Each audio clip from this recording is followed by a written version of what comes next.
بسم اللہ الرحمن الرحیم۔ کل میں بازار جا رہا تھا تو راستے میں بچوں کو دیکھا جن کے ہاتھ میں ایک دیسی مرغی تھی۔ میں روک کر پوچھا کہ یہ دیسی مرغی کتنے کی بیچ رہے ہو؟ ان میں سے بڑے لڑکے نے کہا کہ جی 500 روپے میں۔ جب میں نے جیب سے بٹوا نکال کر پیسے دے کر مرغی لی تو ساتھ چھوٹا بچہ رو پڑا۔ میں نے کہا کہ بیٹا کیوں رو رہے ہو؟ اس کے بڑے بھائی نے کہا کہ کچھ بھی نہیں ہے۔ میں حیران رہ گیا اور دل میں عجیب سی کیفیت پیدا ہو گئی۔ میں نے اس چھوٹے بچے کو کہا کیا بات ہے بیٹے؟ اس نے رو رو کر پہلے مرغی کی طرف اور بعد میں بھائی کی طرف دیکھا۔ میں نے اس کے بڑے بھائی سے پوچھا کیا بات ہے؟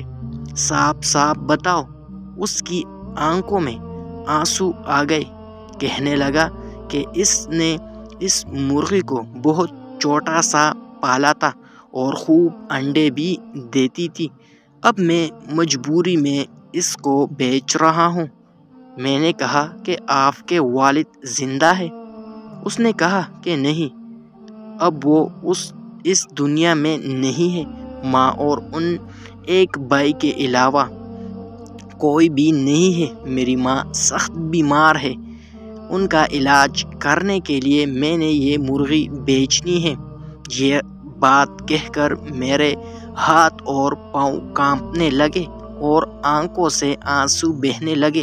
قسم خدا کی اس طرح کا منظر میں نے اپنے زندگی میں پہلے کبھی بھی نہیں دیکھا۔ یا اللہ تمام غربا کی غیبی مدد و نصرت فرما دیجیے، اور آپ لوگوں سے بھی درخواست ہے اس طرح کے لوگوں کی مدد ضرور کیجیے، کیونکہ یہ لوگ بھیک نہیں مانگتے۔